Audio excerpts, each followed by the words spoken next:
नमो अरियन्ताणं नमो सिद्धाणं नमो आयर्याणं नमो उज्जयाणं नमो लय सव्वसाहूणम् एषो पञ्चनमुक्कारो सव्वपावपणासणो मङ्गलाणं च सव्वेसिं पठमं होयि मङ्गलं मङ्गलं भगवान् वीरो मङ्गलं गौतमप्रभु मङ्गलं स्थूलिभद्राद्या जैनधर्मोऽस्तु मङ्गलम् अज्ञानतिमिरान्धानां ज्ञानाञ्जनशलाकया नेत्रमुन्मीलितं येन तस्मै श्रीगुरवे नमः। કે આપણો વિષય ચાલી રહ્યો છે શ્રી બૃહદ સંગ્રહણી ગ્રંથ 12મી સદીના મહાચાર્ય શ્રી ચંદ્રસુરી સ્વજી મહારાજા સાહેબ દ્વારા વિરચિત આ શ્રી બૃહદ સંગ્રહણી ગ્રંથની અંદર આપણે 4 ગતિની અંદર પમી રહેલા એવા જીવોના વિશે અલગ અલગ દ્વારોની અંદર વિચારણા કરી 34 દ્વારો આના હિસાબે અને દંડક પ્રકરણના હિસાબે 24 દ્વારો એની અંદર વિચારણા કર્યા બાદ એડિશનલ એવા કેટલાક ટોપિક્સના ઉપર આપણે વિચારણા કરી રહ્યા હતા। એમાંથી આપણે ષડદ્રવ્ય વિશે વિચારણા કરી રહ્યા હતા। પહેલાં તો આપણે 14 રાજલોકરૂપી જે વિશ્વ છે એનો આકાર વગેરે જોયું, પછી એની અંદર કયા કયા દ્રવ્યો રહેલા છે તેના વિશે વિચારણા કરતાં આપણે ધર્માસ્તિકાય વિશે જાણ્યું। ધર્માસ્તિકાય કેવો છે તો તે જીવ અને પૂતગલને ગતિ કરવા સહાયક એવો દ્રવ્ય છે।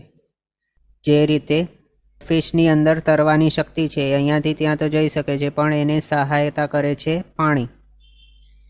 પાણી એને અહીંયાથી ત્યાં ફોર્સફુલી મોકલતો નથી, પ્રેરક તત્વ તરીકે પાણી નથી અહીંયા આને માટે ગતિ કરવામાં। શક્તિ તો એની જ છે અને એની ઈચ્છા છે ફિશની, માછલીની, પણ એને જો અહીંયાથી ત્યાં જવું હોય તો પાણી એને હેલ્પફુલ થાય છે। એ જ રીતે આકાશ પરાણે કોઈક પક્ષીને અહીંયાથી ત્યાં ઉડાડતો નથી, પણ પક્ષીને ઉડવું છે તો તે અહીંયા ઉડી શકે છે।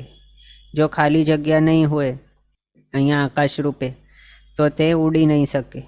એટલે પછી આપણને જો જોવું હોય તો આંખોને જોવા માટે સહાયક છે માત્ર બ્રાઇટનેસ હોય કે પ્રકાશ છે તે, પણ પ્રકાશ ફોર્સફુલી પ્રેરિત કરતો નથી કે જોવું આંખોને અહીંયા ત્યાં જે પણ જોવું હોય તેને જોવા માટે પ્રેરક નથી પ્રકાશ છે તે, લાઇટ છે તે, પણ તે સહાયતા કરે છે। જો અંધકાર હોય તો પછી આંખોની અંદર શક્તિ છે જોવાની તો પણ તે જોઈ નહીં શકશે કાંઈ પણ।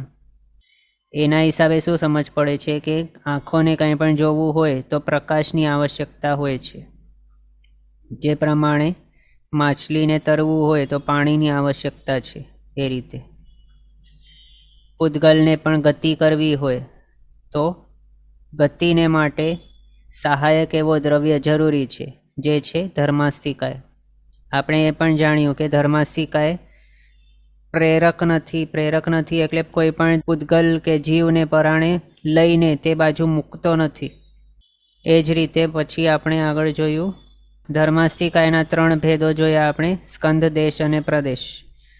પછી ધર્માસ્તિકાયનો દ્રવ્યથી એક છે લોકાકાશ પ્રમાણ છે, શાશ્વત છે, વર્ણગંધ રસ સ્પર્શ રહિત છે, ગતિ સહાયક વગેરે છે, એવું જોયું। પછી અધર્માસ્તિકાય એ પણ કેવું છે, ધર્માસ્તિકાયથી ઓપોઝિટ છે એના ગુણના અપેક્ષાએ। ધર્માસ્તિકાય હતું ગતિ સહાયક, આ છે સ્થિર રહેવા સહાયક। કોના માટે તો જીવ અને પૂતગલને સ્થિર રહેવા સહાયક છે, આ પણ પ્રેરક નથી, સ્થિર રહેવા પ્રેરક નથી। એટલે કોઈક જીવ કે પૂતગલ ગતિ કરતો હોય તો તેને જબરજસ્તી ત્યાં પરાણે ઊભો રાખતો નથી। જો એમ હોય કે ધર્માસ્તિકાય જીવ અને પૂતગલને પરાણે ફોર્સફુલી ત્યાં ગતિ કરાતા હોય અને અધર્માસ્તિકાય ફોર્સફુલી સ્ટોપ કરતો હોય તો ધર્માસ્તિકાય અને અધર્માસ્તિકાય બંનેની અંદર યુદ્ધ થઈ જાય, ઇન્ફાઇનાઇટ સાયકલ કે ઇન્ફાઇનાઇટ લૂપ જેવું બની જાય। એક છે તે ગતિ કરાવે છે પરાણે અને બીજો સ્ટોપ કરે છે પરાણે, એ રીતે બંને આપસની અંદર યુદ્ધ થઈને કંઈક વિસ્ફોટક એવો પરિણામ થઈ જાય પછી। પણ આવું કંઈ થતું નથી, કારણ તેઓ પ્રેરક નથી, ફોર્સફુલી પરાણે કોઈને ગતિ કરાતા નથી અને ફોર્સફુલી કોઈને રોકતો પણ નથી। એવા છે બંને દ્રવ્યો, પણ માત્ર કેવા છે, માત્ર સહાયક છે। અધર્માસ્તિકાય એ આપણે જોયું જીવ અને પૂતગલને સ્થિર રહેવા સહાયક। અધર્માસ્તિકાય નહીં હોય તો કોઈનો મોક્ષ નહીં થઈ શકે, એ પણ આપણે કઈ રીતે તે જોયું। પછી સ્કંદ, દેશ અને પ્રદેશ, આ 3 ભેદવાળું છે અધર્માસ્તિકાય, ધર્માસ્તિકાયને જેવી રીતે। અધર્માસિકાય પણ દ્રવ્યથી એક છે, ક્ષેત્રથી લોકાકાશ પ્રમાણ છે, કાળથી શાશ્વત છે, ભાવથી વર્ણગંધ સ્પર્શ રહિત છે અને ગુણથી અલગ છે. ધર્માસિકાય કરતાં કેવો સ્થિર રહેવા સહાયક છે. આ રીતે આપણે અધર્માસિકાય વિશે જાણ્યું. પછી હવે નેક્સ્ટ આવે છે આકાશાસ્તિકાય. આકાશાસ્તિકાય કેવો છે? તેનું ગુણ છે અવકાશ અથવા તો અવગાહના આપવી. કોઈ પણ દ્રવ્ય છે એને રહેવા માટે સ્થાન જોઈએ, તો સ્થાન અથવા તો અવકાશ કે મોકળાશ કે અવગાહના એ આપવાનું કાર્ય કોનું છે? આકાશાસ્તિકાયનું. અને આકાશાસ્તિકાય એટલે આપણને હમણાં જે આકાશ દેખાય છે એ છે એમ નહીં લેવાનું, પણ જે પણ મોકળાશ, ખાલી જગ્યા વગેરે જે પણ દેખાય છે બધે ઠેકાણે આકાશાસ્તિકાય તો છે જ, પણ સાથે આપણે જ્યાં બેઠા છીએ આપણા શરીરની અંદર પણ આકાશાસ્તિકાય, ધર્માસિકાય, અધર્માસિકાય ત્રણેય છે.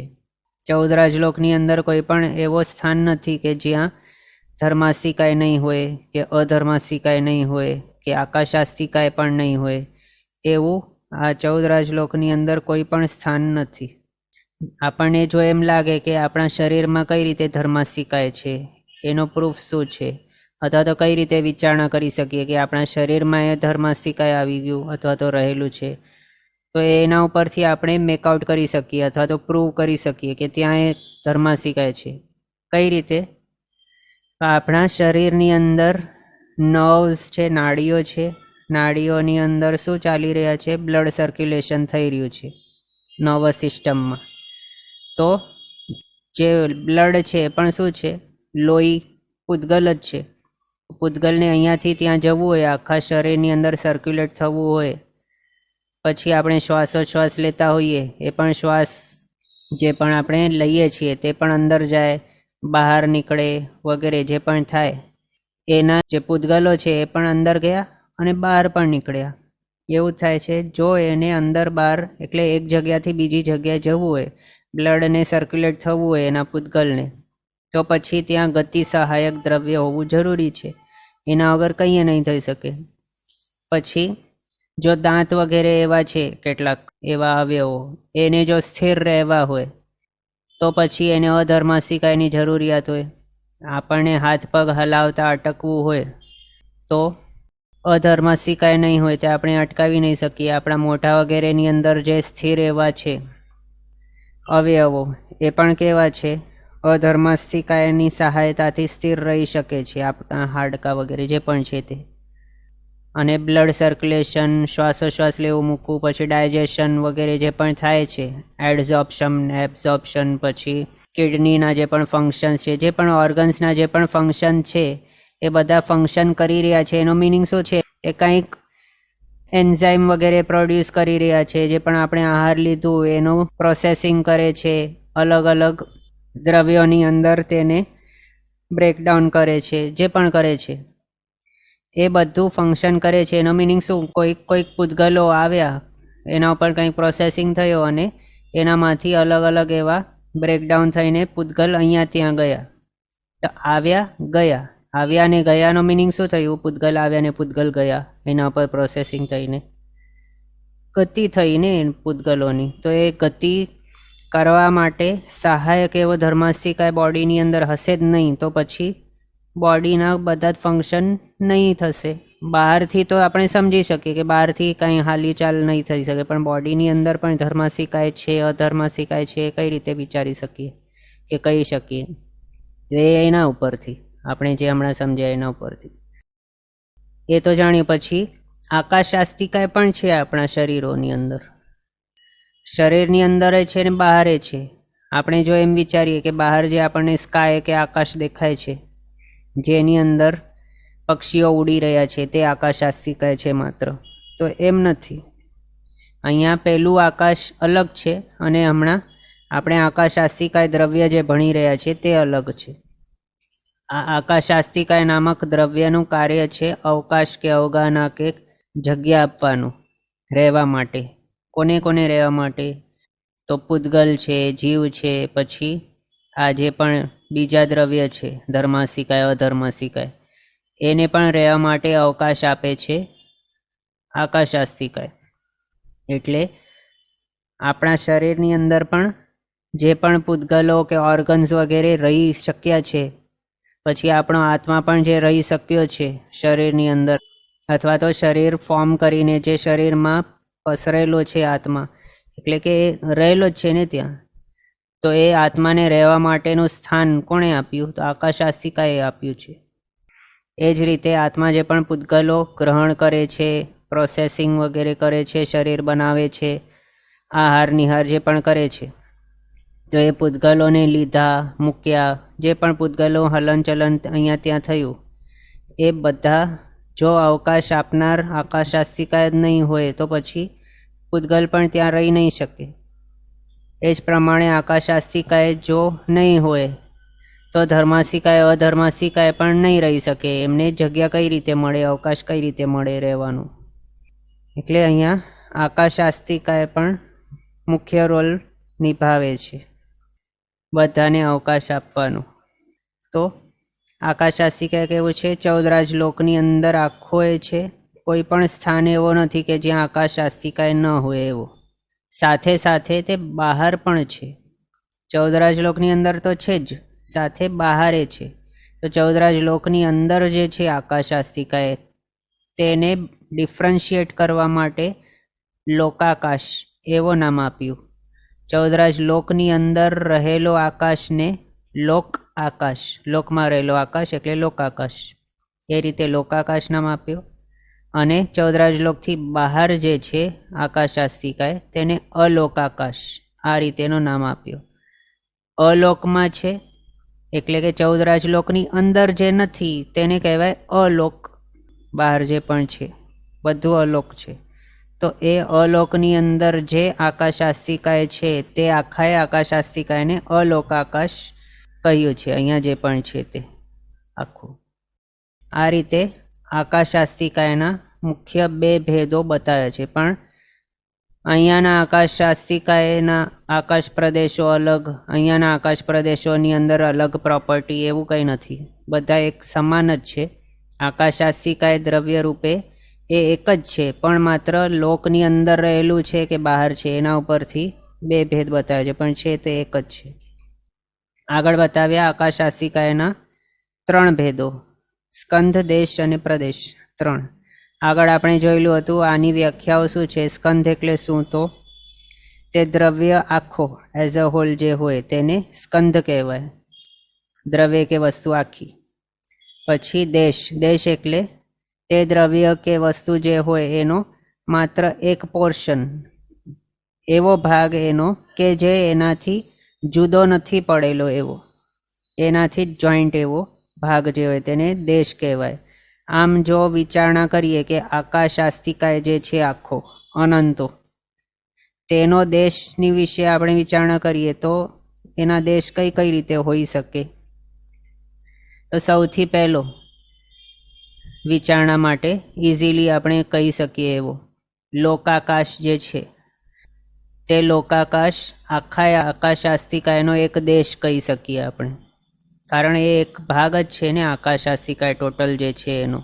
આકાશાસ્તિકા એઝ અ હોલ જે વિચારીએ એ બંનેમાંથી જો વિચારણા કરતા હોઈએ તો લોકાકાશ એક દેશ જેવું જ છે, અથવા તો એને કહી શકીએ એક દેશ છે તે આકાશાસ્તિકા કમ્પ્લીટનો, કારણ એ એનો એક ભાગ જ છે પણ એનાથી જુદું નથી પડેલું એવું છે. એટલે આ દેશના ડેફિનેશનની અંદર ફિટ બેસે છે એટલે એ કહી શકીએ. અથવા તો બીજું પણ નાના નાના પોર્શન કે વિભાગો આપણે વિચારી શકીએ કે સિદ્ધશિલાની પાસેનું જે આકાશ દ્રવ્ય રહેલું છે આકાશાસ્તિકાએ તે એક દેશ, પછી આપણા મેરુ પર્વત જે છે એ જેટલું રહેલું છે 1 લાખ યોજન ઊંચાઈ વગેરે, એટલે કેમ પણ એની વિચારણા કરી શકાય.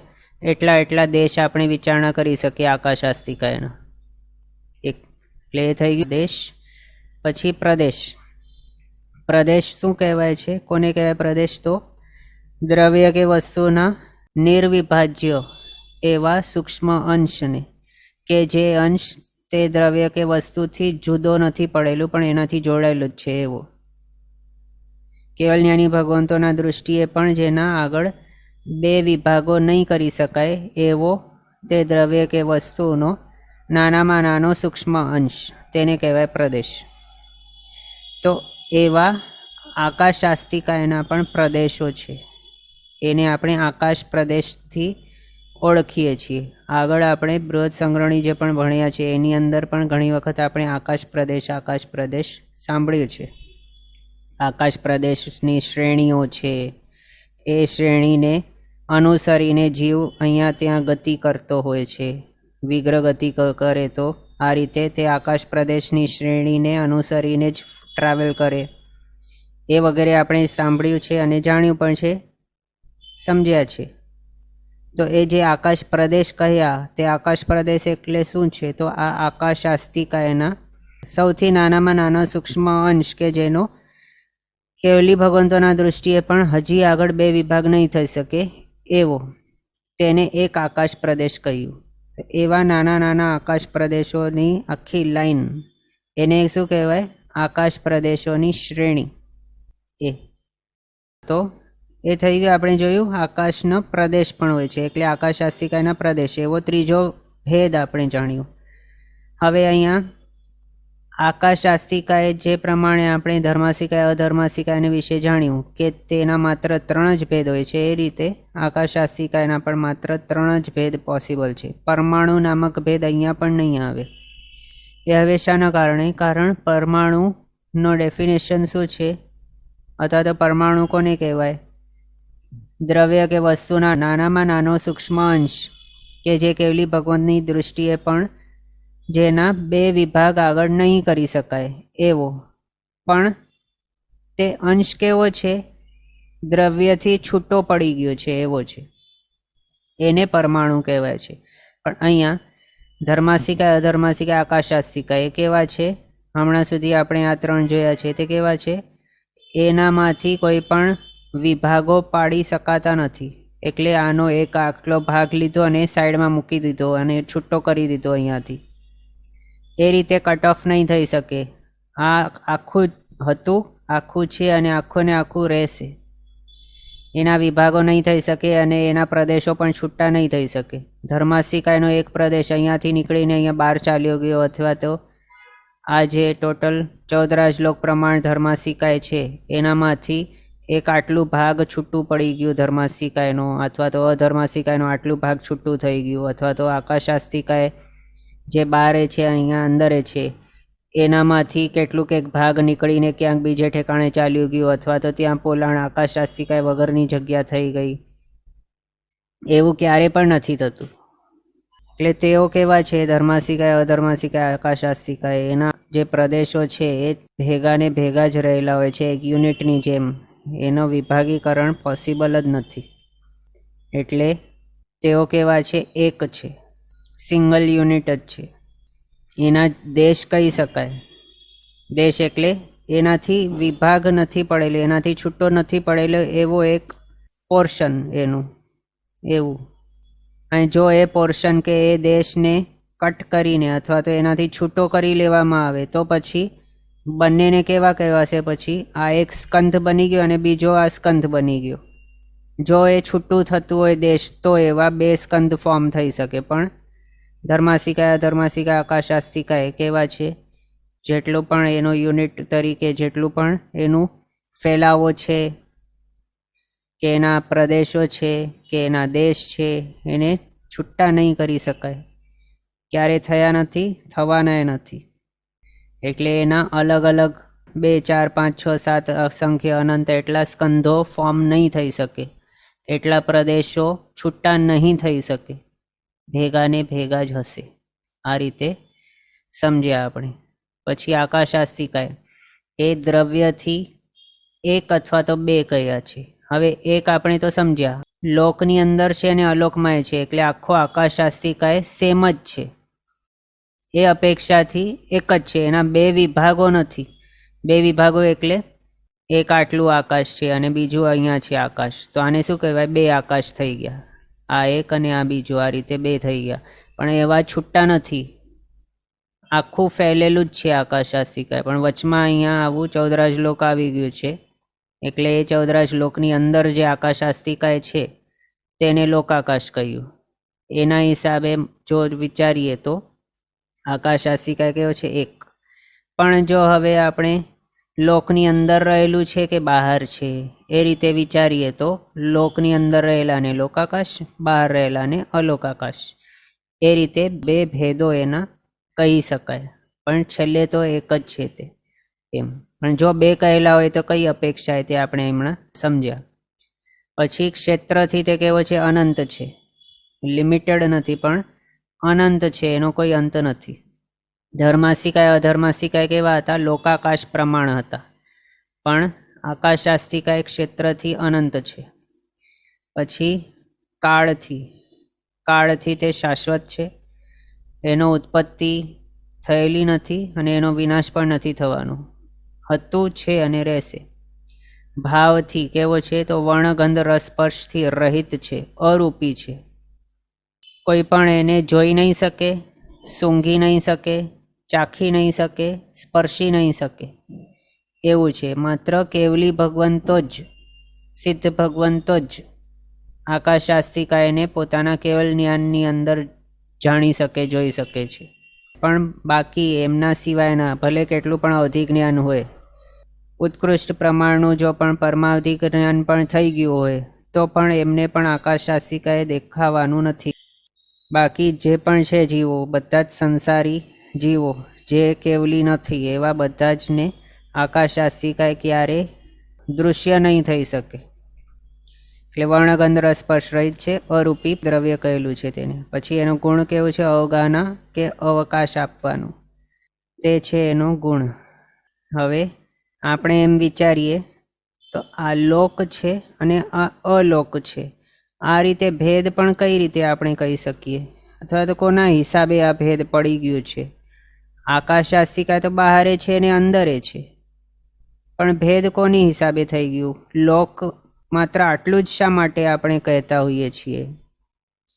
બાઉન્ડ્રી તો છે નહીં આની, 14 શ્લોકની કોઈ બાઉન્ડ્રી નથી, બાઉન્ડ્રી વોલ કે આવું કંઈ નથી, વજ્રમય દિવાલ એવી પણ કંઈ નથી.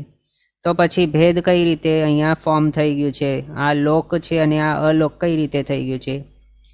તો એ ધર્માસ્તિકાય અને અધર્માસ્તિકાય એ બે મેન દ્રવ્ય છે, એના હિસાબે આ ભેદ થઈ ગયું છે.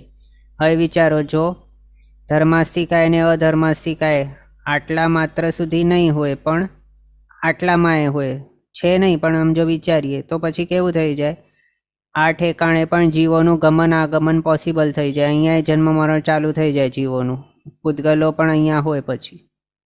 કારણ શું છે? કારણ ત્યાં ગતિ સહાયક ને સ્થિરતા સહાયક એવા ધર્માસ્તિકાય અને અધર્માસ્તિકાય છે, એના હિસાબે અહીંયા પછી જીવોનું ને પૂતગલનું પણ આવાગમન ચાલુ થઈ જાય, ગતિ ચાલુ થઈ જાય, સ્થિરતા વગેરે એ બધું અહીંયા ચાલુ થઈ જાય. પણ અહીંયા નથી. તે શા માટે? કારણ ધર્માસ્તિકાય અધર્માસ્તિકાય નથી અહીંયા, એના હિસાબે નથી. એટલે એમ જો એક રીતે વિચારીએ તો લોક અને અલોક એ રીતે ભેદ કઈ અપેક્ષાથી મેનલી થયેલું હોય એ કહી શકીએ?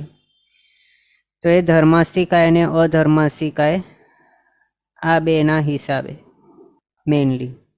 પછી આકાશાસ્તિકાયને શાસ્ત્રકાર ભગવંતોએ એ પ્રમાણે બતાવ્યું છે કે તે એ પ્રકારે અવકાશ કે જગ્યા આપે છે જે પ્રકારે દૂધની અંદર સાકરને જગ્યા મળતી હોય છે એ રીતે.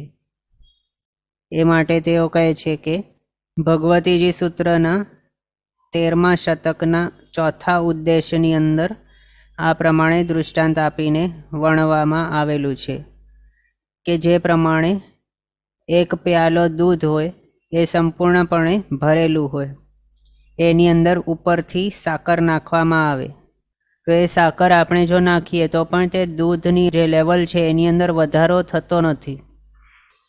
એના ઉપરથી શું સમજાઈ શકે કે દૂધની અંદર સાકર એડ થઈ રહી છે તો પણ એનો લેવલ વધ્યું નથી. એનો મિનિંગ શું થયું કે તે દૂધે સાકરને અવકાશ કે જગ્યા આપી દીધી, પોતાની અંદર સમાવી દીધું. એવો જો તે દૂધનો લેવલ વધી ગયું હોત તો પછી એમ નહીં કહી શકાય કે તે દૂધે એ સાકરને જગ્યા આપી, એમ નહીં કહી શકાય. પણ એનો લેવલ વધતો નથી, એના હિસાબે એમ સમજાય કે તે દૂધ જે છે તેણે સાકરને પોતાની અંદર સમાવી લીધો, અવકાશ આપી દીધો, અવગાહના આપી દીધી રહેવા માટે. એ જ પ્રમાણે લોખંડનો તપાવેલું એવો કંઈક મટીરિયલ છે. એ માટે ભગવતીજી સૂત્રની અંદર બતાવ્યું છે કે તે લોખંડના ગોળાને ભઠ્ઠીની અંદર કોઈક લોહાર અત્યંત તપાવી દે તો એ લોખંડનો જે ગોળો છે, અહીંયા આપણે તો લોખંડનો કંઈક પ્લેટ્સ જોઈ શકીએ છીએ ફોટોની અંદર, અત્યંત તપાવી દીધો હોય, એકદમ રેડ હોટ થઈ ગયો હોય, તો એની અંદર જ્વાલાઓ પ્રવેશી ગઈ છે, અથવા તો તે લોઢાનો ગોળો જે છે તપાવેલો, તેણે અગ્નિકાયના જીવોને પોતાની અંદર અવકાશ આપી દીધો છે, એવું કહી શકાય. એની અંદર અગ્નિ એકમેકપણે સમાઈને રહે છે એમ કહી શકાય. અને એ કઈ રીતે હોઈ શક્યું? કારણ તે ગોળાએ પોતાની અંદર તે અગ્નિને સમાવી દીધો છે, અથવા તો જગ્યા આપી દીધી, અવકાશ આપી દીધો. એની અંદર જે અગ્નિ છે એને અવકાશ આપવાનો સ્વભાવ છે એની અંદર, એના હિસાબે એ એની અંદર આવી ગયો. હવે આપણે જો એમ જોઈએ કે આની અંદર અગ્નિ પ્રવેશી ગયો છે અને નથી પ્રવેશેલો એવો કોઈક લોખંડનો ચીજ કે ગોળો, જો સમજો કે તપાવેલો નથી એનો વજન જોઈએ અને આ તપાવેલો છે એનો પણ વજન જોઈએ, જેની અંદર અગ્નિ પ્રવેશેલો છે એવો, તો પણ બંનેના વજન સેમ જ હશે. જો આની અંદર વજન વધી ગયું હોય તો પછી શું કહેવાય? એ કહેવાય કે પછી આ લોઢાના ગોળાએ પોતાની અંદર એને સમાવેલો નથી, અવકાશ કે અવગાહના નથી આપેલું. જો એનું વજન વધી ગયું હોત તો, પણ એનો વજન વધતું નથી, એનો મિનિંગ તેણે પોતાની અંદર એને અવકાશ આપી દીધો છે, જગ્યા આપી દીધી છે પોતાની અંદર જ, એ રીતે કહેવાય છે. એ જે બે એક્ઝામ્પલ્સ આપણે જોયા એની સાથે બીજું એક એક્ઝામ્પલ જે ક્યાં બતાવેલું છે? ભગવતીજી સૂત્રના 14મા શતકની અંદર 4થા ઉદ્દેશમાં આ પ્રમાણે કહેલું છે કે 1 તોલા જેટલું મર્ક્યુરી એટલે કે પારો, એની અંદર પ્રકૃષ્ટ એવા ઔષધિના પ્રબળ પ્રયોગથી 100 તોલા જેટલું સુવર્ણ એટલે કે ગોલ્ડ એ પણ પ્રવેશ કરી શકે છે, એટલે કે સમાઈ શકે છે મર્ક્યુરીની અંદર. કેટલું છે મર્ક્યુરી? ભગવતીજી સૂત્રના હિસાબે 1 તોલો મર્ક્યુરી છે. 1 તોલા મર્ક્યુરીની અંદર 100 તોલા જેટલું ગોલ્ડ સમાઈ શકે છે પ્રકૃષ્ટ એવા ઔષધિના પ્રબળ પ્રયોગથી. અને એ સમાઈ દીધા બાદ પણ આ મર્ક્યુરીને વજન કરવામાં આવે જો, તો એ ગોલ્ડ એડ કર્યા પહેલાં જેટલું એ મર્ક્યુરીનું વજન હતું એટલું સેમ ટુ સેમ વજન હશે 100 તોલા જેટલું સુવર્ણ એની અંદર સમાવી દીધા બાદ પણ એટલું. એના માટે તે બતાવે છે કે આટલા 100 તોલા જેટલું સુવર્ણ 1 તોલા જેટલા મર્ક્યુરીની અંદર પ્રવેશ કરી દે છતાં પણ કોઈક એવા અદ્ભુત અને અગમ્ય પ્રયોગની ક્રિયાની શક્તિના બળથી તે પારાને ફરીથી તોડવામાં આવે, તોડવામાં એટલે વે કરવામાં આવે, એનું વજન જોવામાં આવે, માપવામાં આવે, તો તે 1 તોલો પ્રમાણ જ આવી જશે. એટલે કે 1 તોલો પ્લસ 100 તોલા 101 તોલા જેટલું નહીં હશે. પણ મર્ક્યુરી પ્રિવિયસલી સ્ટાર્ટિંગમાં ઓરિજિનલી કેટલું હતું? 1 તોલા પ્રમાણે એટલું જ રહેશે. 100 તોલા સુવર્ણને સમાવી દીધા બાદ પણ એના બાદ 100 તોલા જેટલું સુવર્ણ એની અંદર સમાઈ ગયું તો પણ તે મર્ક્યુરીનું વજન વધ્યું જ નથી. એનો મિનિંગ શું થયું? કે તે પારો કે મર્ક્યુરી જે છે તેણે પોતાની અંદર અવગાહના કે અવકાશ આપી દીધો છે, તે સુવર્ણને સમાવી દીધો છે પોતાની અંદર. અને હવે કોઈક પ્રકારના ઔષધિના સામર્થ્યથી આ 100 તોલા જેટલું જે સુવર્ણ આની અંદર પ્રવેશ કરાવી દીધેલું હતું આગળ, તે પાછું એનામાંથી કાઢી પણ શકાય. અને એ કાઢીએ તો 100 તોલા જેટલું સોનું પાછું નીકળી પણ જાય બહાર. અને આ 1 તોલો મર્ક્યુરી બચી જાય અને 100 તોલો સુવર્ણ બચી જાય. બંને એવા પાછા જેવા હતા એવા પણ કરી શકાય, એવા કોઈ પ્રયોગો કરવામાં આવે તો. આ પ્રમાણે ભગવતીજી સૂત્રની અંદર બતાવ્યું છે. હવે મર્ક્યુરીની અંદર સુવર્ણનું પ્રવેશ થઈ ગયું વગેરે. અહીંયા તો આપણે ફોટોની અંદર જોઈ શકીએ છીએ આ, પણ આપણે એક વિડીયો પણ જોઈ લઈએ કે જેની અંદર એ બતાવ્યું છે કે મર્ક્યુરીના ઉપર સુવર્ણ કે ગોલ્ડ રાખવામાં આવે તો તે કઈ રીતે એને એબ્ઝોર્બ કરી દે છે, પોતાની અંદર સમાવી દે છે આખું. એક વિડીયો જોઈએ. હા, તો આ જુઓ, આ એક પર્સન છે, એ મર્ક્યુરીની અંદર સોનું એડ કરવાનું છે.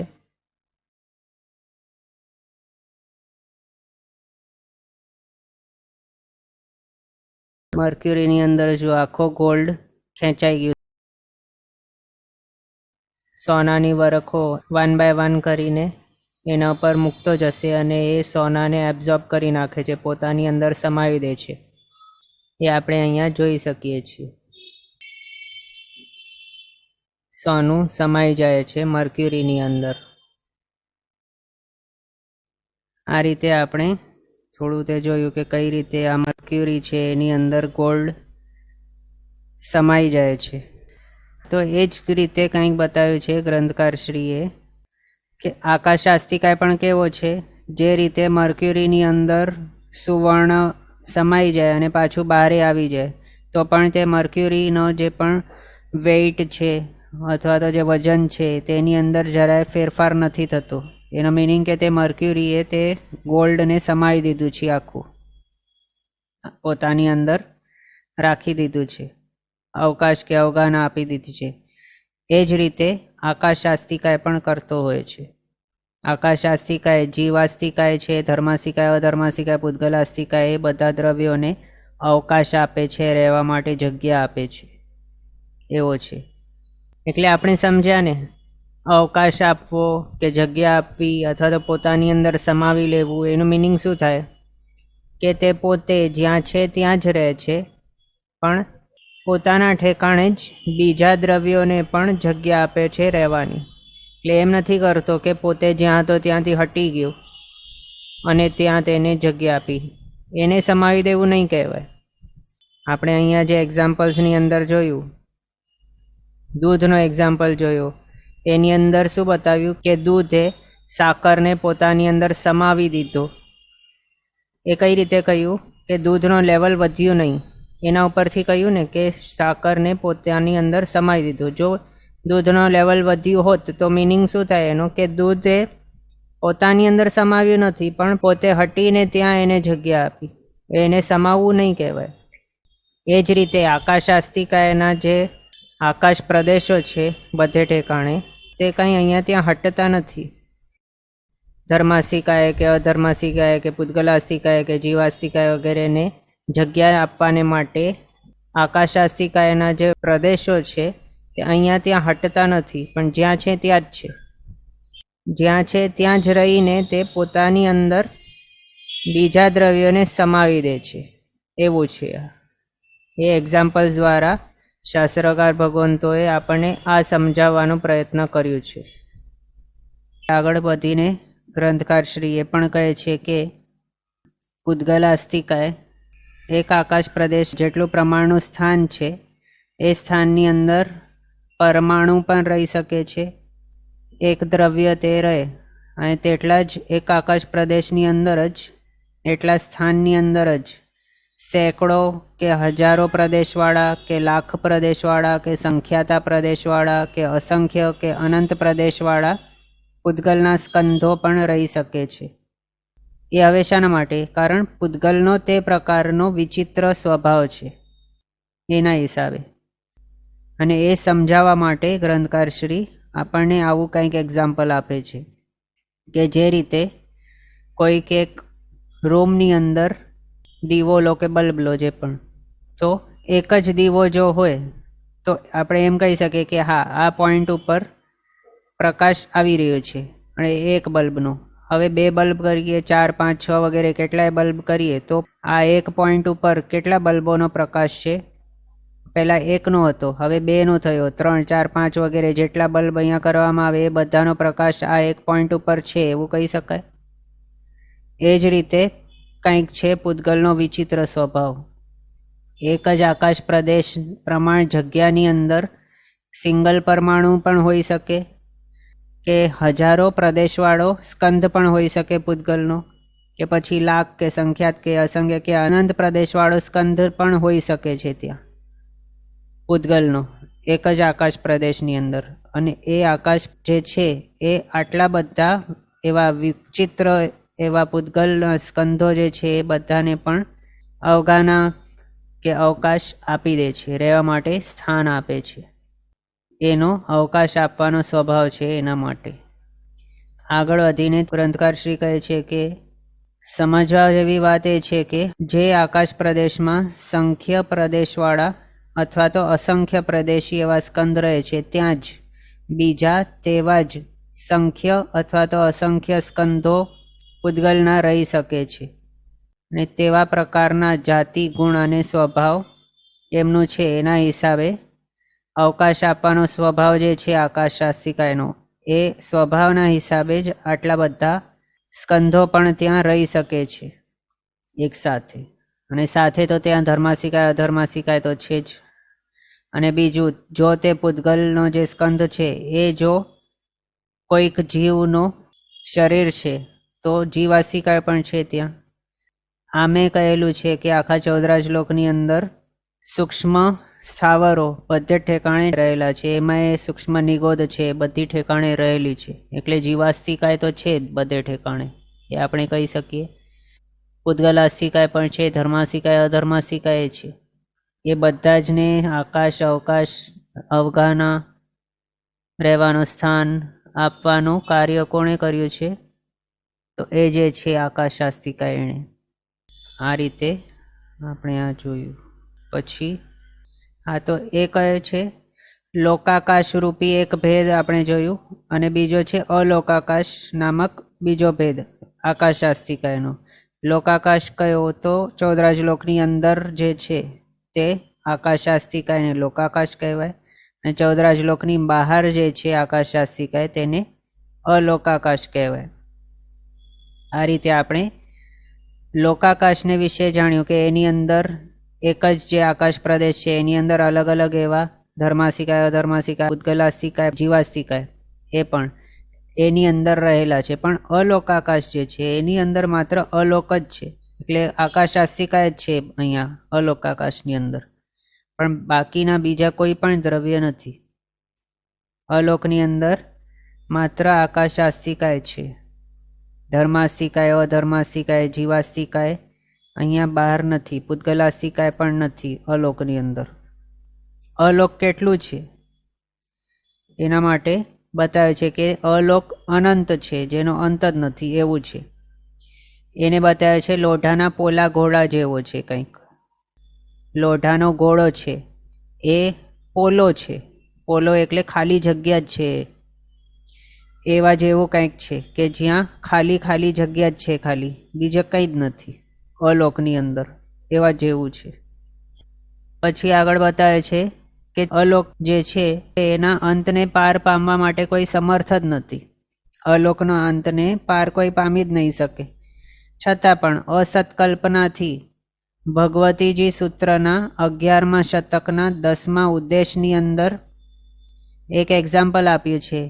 એ પ્રમાણે અસત્કલ્પના દ્વારા જો કહેવામાં આવે એ માત્ર ઇમેજિન થઈ શકે એના માટે ત્યાં બતાવ્યું છે. શું કે મેરુ પર્વતના ઉપર 10 દિશાવર્તી એવા કૌતુકી દેવો ઊભા રહેલા છે, અને એ જ મેરુ પર્વતની ચારે દિશામાં 22.5 લાખ યોજન દૂર ચારે બાજુ એવો જે આવેલું છે. કોણ છે આ?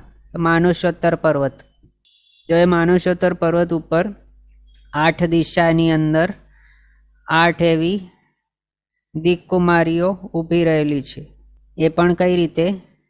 અહીંયા એક ઊભેલી છે એનું મુખ ક્યાં છે? બહાર. ત્યાં બીજી અહીંયા ઊભેલ છે તેનું મુખ બહાર, ત્રીજી અહીંયા માનુષોત્તર પર્વત ઉપર તેનું બહાર મુખ, અહીંયા તેનું તે બાજુ. પછી વિદિશાની અંદર પણ અહીંયા ઊભેલી છે એક એક દિક્કુમારી.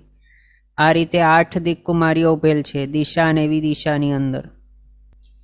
બહારના જે દ્વીપ સમુદ્ર છે તે બાજુ મુખ કરીને ઊભેલી છે, મેરુ પર્વતને પૂઠ કરીને. અને હવે તે બધી દીકુમારીઓના હાથની અંદર બલિપિંડ છે. એને હવે તેઓ પોતપોતાના દિશા તરફ ફેંકશે. એટલે આ બાજુવાળી જે ઊભેલી છે તે બલિપિંડને પેલી બાજુ ફેંકશે, પોતાનું મુખ જ્યાં છે ત્યાં. આ વાળી પેલી બાજુ ફેંકશે, આ વાળી પેલી બાજુ, આ વાળી છે તે પેલી બાજુ, આ વાળી અહીંયા, આ વાળી અહીંયા, આ વાળી અહીંયા. આ રીતે આઠેક જે છે દીકુમારીઓ બધા પોતપોતાના દિશાની અંદર પેલી બાજુ દૂર ફેંકશે બલિપિંડ. હવે અહીંયા જે ઉપર ઊભેલો છે આ 10 દેવો, એમાંથી કોઈક એક દેવ એ 8 દીકુમારીઓએ જે ફેંક્યા છે બલિપિંડ, તે બલિપિંડ જમીન ઉપર પડે એના પહેલાં જ આ દેવ છે તે પોતાની સ્પીડથી અહીંયા બધા જ દીકુમારીઓએ ફેંકેલા બધા જ બલિપિંડને હવામાં જ રહે છે તે પકડી લે, કેચ કરી લે. એવી સ્પીડવાળો હોય જો, તો એની સ્પીડ કેટલી હશે તેનું અનુમાન આપણે લગાડી શકીએ. એ કેવી સ્પીડથી એણે આ બધું કર્યું હશે. 8 દિશામાં આટલું દૂર દૂર રહેલું છે. ક્વેશ્ચન છે બલિપિંડ મીન્સ. તો આમ આપણે આગળ રથયાત્રા વગેરે થતી હોય એની અંદર જોયું હશે, બલિના બાકડા ઉછાળવામાં આવતા હોય, અડદના આવો કંઈક હોય છે, અમુક અમુક એવા ધાન્ય, એને બલિપિંડ તરીકે કહેતા હોય છે. તો એવા ઉછાળવામાં આવે. દેવદેવીઓને આ રીતે વિધાનોની અંદર પણ આવતા હોય છે, બલિના બાકડા ઉડાડવાનું વગેરે આ રીતે. તો એ જ અહીંયા કંઈક સમજો. તો એવો એ બધાના હાથની અંદર બલિપિંડ હતો અને તેઓએ પેલી બાજુ ઉડાડ્યા છે. અને અહીંયા ઊભેલો દેવ તે જે પણ બલિપિંડ ઉડ્યા છે એને જમીન ઉપર પડે એનાથી પહેલાં જ હવામાં જ લઈ લેજો. અહીંયા આખો ફરીને કેટલું છે આ માનુષોત્તર પર્વત, એક સર્ક્યુલર જ છે ને આખું આ રીતે. મેરુ પર્વતથી એની દૂરી કેટલી થઈ ગઈ? તો 22.5 લાખ યોજન, 22.5 લાખ યોજન દૂર છે ને આ. તો એટલી દૂર એમ કહી શકીએ કે આનું અહીંયાથી રેડિયસ, આ સર્કલ તરીકે જો વિચારીએ આને માનુષોત્તર પર્વતને, સર્ક્યુલર રિંગ જેવો છે ને, તો અહીંયા મેરુ પર્વતથી અહીંયા સુધી કેટલું ડિસ્ટન્સ થઈ જાય? 22.5 લાખ યોજન એટલું. હવે એનું સરકમફરન્સ કેટલું હશે? બહુ મોટું હશે. આપણે કેલ્ક્યુલેટ નથી કર્યો, પણ આપ જો કેલ્ક્યુલેટ કરવું હોય તો આપ કરી શકો છો. તો અહીંયાથી તેણે સ્ટાર્ટ કર્યું કોઈ પણ દિશામાંથી, અહીંયા કરીને બધા જ બલિપિંડોને જમીન ઉપર પડતા પહેલાં જ આ દેવે લઈ લીધા. એમાં એ મેરુ પર્વત ઉપરથી પહેલાં તો અહીંયા આવ્યો એટલો દૂર, પછી એ અહીંયા આમ ફરીને બધા જ જે છે બલિપિંડો બધાને ગ્રહણ કરી લીધા અહીંયા સુધી. એ બધા જ ગ્રહણ કરવા માટે એને ટાઈમ કેટલું જોઈશે? બલિપિંડો આવા કોઈ હલકા એકદમ એવા હોતા નથી કે એને નીચે જમીન ઉપર પડતા વાર લાગે, એવો કોઈ નથી, તરત જ પડી જાય ને. પણ એ પડે એનાથી પહેલાં જે દેવે બધું જ ઝીલી લીધું. એની સ્પીડ કેટલી બધી હશે? એ સ્પીડ ગ્રહણ કરવી, એની સ્પીડ એ સેમ સ્પીડથી હવે જે 10 આ બતાડ્યા છે દેવો મેરુ પર્વત ઉપર જે ઊભેલા છે, એવા બધા જ દેવો એ જ સેમ સ્પીડથી શું કરે છે? તો અલોકના અંત સુધી પહોંચવા માટે જવાનું ટ્રાય કરે છે, અથવા તો જવાનું સ્ટાર્ટ કરે છે અલોકના અંત સુધી જવા માટે. આમ તો આપણને ખ્યાલ છે કે અલોકની અંદર કોઈ પણ ગતિ આગતિ નહીં કરી શકે, પણ આ અસત્કલ્પના છે. માત્ર એ કેટલું દૂર હશે, કેટલું મોટું છે એની માત્ર અનુમાન લાગી શકે એના માટે જ છે આ બધું કહેલું ભગવતીજી સૂત્રની અંદર. તો હવે સમજો કે કોઈક આ જે 10 દેવો ઊભેલા છે અહીંયા, તેઓ બધા એ દેવની જે સ્પીડ બતાવી એ સ્પીડથી અલોકને માપવા માટે દોડવાનું સ્ટાર્ટ કરે છે. અહીંયાથી 10 દિશાઓની અંદર જવાનું સ્ટાર્ટ કરે છે. હવે ત્યારે જ જ્યારે તેઓ જવાનું સ્ટાર્ટ કરે છે ત્યારે જ કોઈક એક ગૃહસ્થના ઘરની અંદર 1 લાખ વર્ષના આયુષ્યવાળો કોઈક એક પુત્ર જન્મ્યો. હવે તેની વંશ પરંપરાની અંદર 1 લાખ વર્ષના એના પુત્ર થતા ગયા. એ પુત્રનો પુત્ર થયો 1 લાખ વર્ષનું, પછી એનો પુત્ર 1 લાખ વર્ષ, આ રીતે 1 લાખ વર્ષના પુત્રની પેઢીઓ આમ વંશ પરંપરા ચાલતી ગઈ. એ ચાલતા ચાલતા 7 પેઢીઓ વગેરે વીતી ગઈ. 1 લાખ વર્ષના આયુષ્યવાળા પુત્ર થતા ગયા. આગળ ઘણું બધું કાળ વ્યતીત થઈ ગયો. ઘણી બધી વંશ પરંપરા આગળ ચાલી ગઈ. 1 લાખ વર્ષના આયુષ્યવાળા એવા જે 7 પુત્રો એ મૃત્યુ પામી ગયા. એટલે 7 પેઢી કમ્પ્લીટ થઈ ગઈ. એના હાડ માંસ મજ્જા વગેરે એ બધા પણ વિનષ્ટ થઈ ગયા. યાવત તેમનું નામ નિશાન પણ મટી ગયું. ત્યારે આટલા વંશ વગેરે પાસ ઓન થઈ ગયા બાદ પણ એટલા કાળ પસાર થયા પછી કોઈક એક જિજ્ઞાસુ આત્મા કોઈક કેવલી ભગવંતને ક્વેશ્ચન પૂછે છે કે હે ભગવંત, આ દેવો જે જઈ રહ્યા હતા તેઓનું શેષ ક્ષેત્ર એટલે કે બાકી રહેલું ક્ષેત્ર તેઓને હજી કેટલું પસાર કરવાનું છે? એ પસાર કરી લીધું છે ક્ષેત્ર એ વધારે છે કે પછી જે પસાર કરવાનું બાકી છે ક્ષેત્ર એ વધારે છે? ત્યારે તે કેવલી ભગવંત એને આન્સર આપશે કે એટલું કાળ પાસન થયા છતાં પણ જેટલું ક્ષેત્ર તેઓએ પસાર કરી દીધું છે તે ક્ષેત્ર માત્ર થોડું જ છે.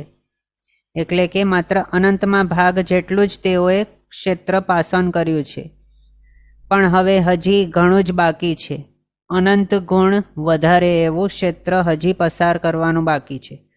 આવું દૃષ્ટાંત આપીને ભગવતીજી સૂત્રની અંદર અલોકની વિશાળતાને ઇમેજિન કરવા માટે, કલ્પના કરવા માટે કહેલી છે. આવું જ કંઈક અનંત વિસ્તારવાળો અલોક છે. 14 લોકની ચારે બાજુ એટલે કે લોકના ચારે બાજુ અલોકાકાશ રહેલું છે અથવા તો અલોક રહેલું છે. અને એ અલોકની અંદર ધર્માસ્તિકાય, અધર્માસ્તિકાય વગેરે એ 5 દ્રવ્યો નથી, માત્ર આકાશાસ્તિકાય જ છે. લોઢાનો પોલો ગોળો હોય એના જેવો જ પોલાણવાળો છે, અવકાશવાળો જ છે. માત્ર પોલાણ કે અવકાશ સિવાય એની અંદર બીજું કંઈ જ નથી. એવો છે અલોકાકાશ. હજી એક લાસ્ટ પોઈન્ટ આ આકાશાસ્તિકાયને વિશે કે એના માટે ભગવતીજી સૂત્રની અંદર ગૌતમ સ્વામી મહારાજાએ એક ક્વેશ્ચન પૂછેલું હતું એવું નોંધાયેલું છે. મહાવીર સ્વામી ભગવંતને પૂછેલું હતું ગૌતમ સ્વામીજીએ કે કોઈક સમજો કે કોઈક મહાન વૃદ્ધિવાળો એવો, મહાન સામર્થ્યવાળો, મહાન શક્તિવાળો એવો કોઈક દેવ જો લોકના અંતે ઊભો હોય, એવો કોઈક મહાન શક્તિવાળો સમજો કે કોઈક એક દેવ છે, તે હવે લોકના અંતે સમજો આ બાજુ ઊભેલું છે. અહીંયા આ સમજો આ તીર્થાલોક જે છે આપણને દેખાય છે એની પાસે અહીંયા જ્યાં અલોક સ્ટાર્ટ થાય છે ત્યાં લોકની અંદર જ ઊભેલ છે, પણ એ લોકના અંતે અહીંયા ઊભેલું છે. હવે પોતાની એટલી બધી સામર્થ્ય કે શક્તિથી તે અલોકની અંદર પોતાનું હાથ, પગ કે સાથળ વગેરે કોઈ પણ અંગ શું તે ફેલાવી નહીં શકે? અથવા તો શું તે હાથ પગ વગેરે કોઈ અંગ પસારવાને સામર્થ્યવાન છે? આ રીતે ગૌતમ સ્વામીજીએ મહાવીર સ્વામીને પૂછ્યું. તો એના ઉત્તરની અંદર મહાવીર સ્વામી ભગવંત કહે છે કે હે ગૌતમ, આ કાર્ય કરવાને માટે એવો મહાશક્તિશાળી એવો કોઈક દેવ હોય તે પણ સામર્થ્યવાન નથી. અલોકની અંદર ધર્માસ્તિકાય અને અધર્માસ્તિકાય એ 2 દ્રવ્યોનો અભાવ જ છે. એના હિસાબે ભલે કેટલું પણ સામર્થ્ય હોય, કેટલું પણ શક્તિશાળી એવો દેવ હોય, એ દેવ એટલે કે પોતે કેવો છે? પોતે આત્મા છે. અને એને વૈક્રિય શરીર વગેરે વાળા એવા જે પૂતગલ રૂપી છે ને, વૈક્રિય શરીર વગેરે જે પણ, તો એ જીવ સાથે પૂતગલ એવો જે છે દેવ મહાન શક્તિવાળો, એ ધર્માસ્તિકાય અને અધર્માસ્તિકાયના અભાવના કારણે બહાર અલોકની અંદર પોતાની કોઈ પણ અંગ હોય કે કંઈ પણ ત્યાં બહાર ફેલાવી નહીં શકે. અલોક લોકની ચારે બાજુ છે અને ધર્માસ્તિકાય આદિ 5 દ્રવ્યોથી રહિત છે, જેથી ત્યાં આકાશ સિવાય બીજું કંઈ જ નથી. એથી જ કોઈ પણ ઇન્દ્ર હોય કે કોઈક દેવ પણ હોય, તે લોકના અંતે ઊભો રહીને અલોકને વિશે પોતાના હાથ, પગ કે કંઈ પણ પસારવા માટે સામર્થ્યવાન નથી. અને જો આ દ્રવ્ય નહીં હોય, એટલે જો આકાશાસ્તિકાય નહીં હોય, તો અનંત જીવો અને અનંત પરમાણુઓ અને અનંત એવા સ્કંધો પૂતગલના, એ બધા પણ આ લોકની અંદર નહીં રહી શકે. આ રીતે કહેલું છે. આગળ કહે છે કે કેટલીક એક તસુ જેટલી જગ્યા છે એની અંદર એક લાકડું પણ રહી શકે છે અને એટલી જ જગ્યાની અંદર કોઈ સોનાનો ટુકડો પણ રહી શકે છે. હવે લાકડાનું જો વજન કરીએ તો લાકડું હલકું હોય અને સોનાનું એટલા જ પ્રમાણનું જે હોય સાઈઝ, એટલું આપણે વજન કરીએ તો સોનું એ વધારે ભારી હોય, અથવા તો લોખંડ પણ સમજો, એ પણ વધારે ભારી હોય. તો આકાશ આસ્તિકાએ કેવો છે કે તે ભારી હોય કે હલકો હોય કેવું પણ હોય દ્રવ્ય, એને પણ અવકાશ આપવા માટે સામર્થ્યવાન છે. અને એ આકાશ આસ્તિકાના કારણે જ એ જે પણ હોય તે રહી શકે છે ત્યાં. બીજા દ્રવ્યો એ નહીં હોત તો કંઈ રહી નહીં શકત ત્યાં. આ રીતે ધર્માસ્તિકાય, અધર્માસ્તિકાય અને આકાશાસ્તિકાય ત્રણેય દ્રવ્યો કેવા છે? અનંત અગુરુ લઘુ પર્યાયો વડે આશ્રિત છે, કારણ કે અરૂપી દ્રવ્યોમાં જ આ પર્યાયો રહેલા છે. આ પ્રમાણે બતાવ્યું છે. હવે અહીંયા સુધી આપણો આકાશાસ્તિકાયની વિચારણા કમ્પ્લીટ થઈ છે. હવે આજનો સમય અહીંયા આપણો થયો છે. આગળના પદાર્થ આપણે નેક્સ્ટ ક્લાસમાં કન્ટિન્યુ કરશું અવસરે. જીનાજ્ઞા વિરુદ્ધ કંઈ પણ બોલાય તો મિચ્છામિ દુક્કડમ.